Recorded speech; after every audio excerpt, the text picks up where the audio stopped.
Bonjour Mac. Bonjour Albert. Alors vous êtes installateur dans la région lyonnaise. Concrètement, Tout à fait. est-ce que vous avez déjà installé des systèmes de ventilation double flux?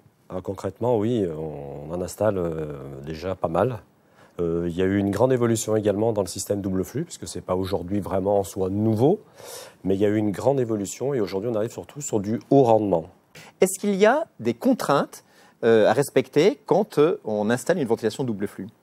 La contrainte majeure, c'est le double réseau de conduits pour nous installateurs, puisque donc on a donc un réseau de conduits pour l'extraction d'air vicié et un réseau de conduits pour l'insufflation de l'air neuf.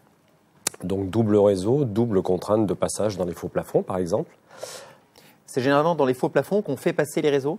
Oui, principalement dans les faux plafonds, puisqu'il faut rester dans des volumes chauffés pour avoir le meilleur rendement possible. C'est une des contraintes. On pourrait passer en comble perdu avec des gaines isolantes, mais le rendement est moins bon. Donc on reste toujours dans les volumes chauffés en faux plafond. C'est l'idéal. Alors, le faux plafond, c'est très bien, mais le problème, c'est que vous avez un tube qui va faire entre 6 ou 8 cm, donc ça vous enlève un peu de hauteur de plafond? Évolution des matériels, et aujourd'hui on a des gaines extra plates, très solides, extra plates, et qui sont facilement mises en œuvre puisqu'elles sont relativement souples. C'est ce qu'on voit là, la section n'est plus ronde, elle est aplatie. Tout à fait, avec une hauteur d'environ 5 cm.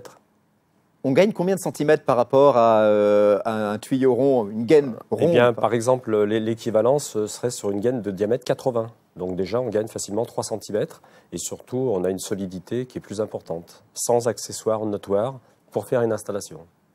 C'est tout nouveau, c'est révolutionnaire ça, non? Oui, c'est tout nouveau. Alors revenons à l'échangeur thermique, Oui. donc qui est le cœur du système. Où est-ce qu'on l'installe? Dans le garage? Ah non, il faut l'installer dans une partie chauffée, de manière à avoir le meilleur échange thermique possible, c'est-à-dire un cellier, une buanderie. Mais c'est pas bruyant? Très peu bruyant. Grâce à des systèmes de pièges à son qui sont mis sur les conduits, vous n'avez pratiquement aucun bruit de transmission par les conduits. Alors, le docteur Deus le disait tout à l'heure, en France, on est très fort pour installer des systèmes extrêmement performants, on l'est beaucoup moins pour les entretenir. Dans cet échangeur thermique, il y a un filtre, j'imagine, donc qui est là pour filtrer les polluants de l'air extérieur. Il faut le changer à intervalles réguliers. Est-ce que c'est compliqué? Ce n'est pas très compliqué en fait, c'est à la portée de tout le monde en fait. L'utilisateur peut entretenir lui-même sa centrale. Par contre, effectivement, le filtre est à remplacer et pas à nettoyer si on veut garder son efficacité maximale. Il faut le remplacer tous les combien? En moyenne, une fois par an. Les deux, puisqu'on donc on a deux filtres. On a un filtre sur l'arrivée d'air neuf et un pour filtre. Filtrer Tout à fait. les polluants. Tout à fait. Et il y a un filtre aussi pour l'air vicié? Oui. Ça veut dire qu'on veut rendre un air propre à l'extérieur? Pourquoi? Alors, on ne veut pas rendre l'air propre à l'extérieur, on veut surtout ne pas encrasser l'échangeur. On peut regarder, c'est facile à enlever? On Oui, peut voir comment on fait pour changer les filtres? Tout à fait. La façade se déclipse. C'est un système de clip, tout simplement. C'est très léger. C'est très léger. Et ensuite, on a accès directement aux deux filtres qui se trouvent ici. Donc ici, il suffit de tirer son filtre et on a accès principalement au filtre. C'est aussi bête que ça. Et ça, Tout c'est à un fait. geste qu'on Très fait simple. une fois par an. On change. Ça, c'est le filtre pour l'air entrant. Celui-ci, c'est l'air extrait. C'est l'air extrait. Tout à fait. C'est pareil, le plus j'imagine, petit. pour l'air du dessous. C'est le plus petit des deux. Et ensuite, ici, vous avez pour l'air, donc, l'arrivée d'air neuf. Je ne vais peut-être pas le sortir complètement, mais qui, lui, est beaucoup plus long puisqu'il va chercher l'arrivée d'air neuf qui est tout au fond. Voilà le filtre sur l'arrivée d'air neuf, vous voyez, qui est quand même plus conséquent que le premier. Puisque c'est quand même celui qui, aujourd'hui, va filtrer l'air. C'est le filtre essentiel. Tout à fait. Voilà. Et donc, vous voyez, qui se remet tout simplement sur sa glissière et qui vient se clipser. Très belle démonstration de Monsieur Barrios. Voilà. Donc, c'est pas bruyant, ça a l'air, vous venez d'en apporter la démonstration extrêmement facile d'entretien. Est-ce que l'utilisateur doit faire autre chose? Monsieur Bataille le disait tout à l'heure, le système est intelligent, il peut passer en court-circuit pour éviter l'échange de chaleur en période estivale. Il y a d'autres réglages ou pas?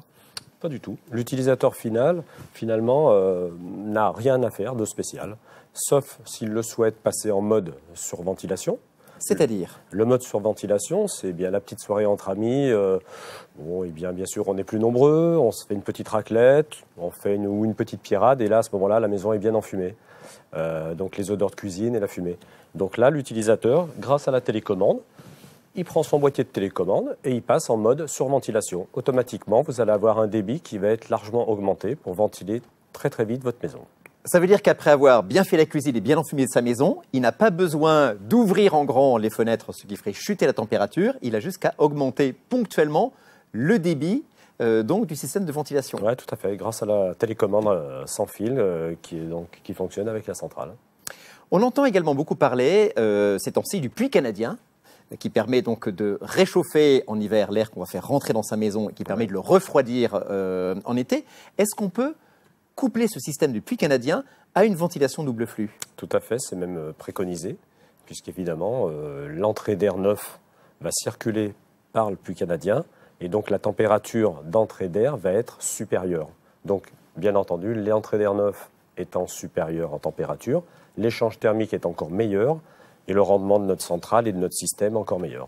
Et ça permet donc de baisser encore les dépenses de chauffage, puisqu'en quelque sorte, on a préchauffé en hiver l'air extérieur qui va rentrer dans l'échangeur thermique. C'est bien cela. Dernière question, puisque le docteur Deux le disait, ça a été pointé aussi par M. Lamy en début d'émission, il est très important que cette ventilation soit permanente pour éviter l'installation d'humidité à l'intérieur du logement. Cela dit, il y a des semaines, parfois des mois où on n'est pas là. Est-ce que le système doit continuer à tourner ou est-ce qu'il y a un mode absence où il peut tourner peut-être à bas régime? Alors justement, vous faites bien de le souligner, il y a également un mode absence qui permet effectivement de diminuer le régime de fonctionnement de la centrale. Et donc, mode absence, qui dit absence, effectivement, dit des débits inférieurs. C'est un peu l'équivalent du hors-gel qu'on connaît tous dans le système de chauffage. Voilà, c'est la ventilation minimum pour quand il n'y a pas de source de pollution à l'intérieur, puisqu'on n'est pas là. Exactement. Merci beaucoup Albert Barrios pour ces explications très concrètes.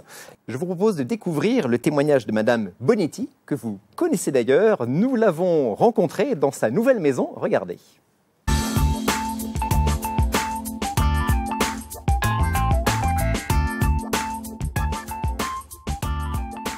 Alors on a fait installer un système double flux de Olix dans notre maison parce qu'on avait des amis qui avaient construit une maison neuve. Ils nous ont dit que vraiment ils n'avaient aucun souci, que c'était très agréable pour la vie de tous les jours.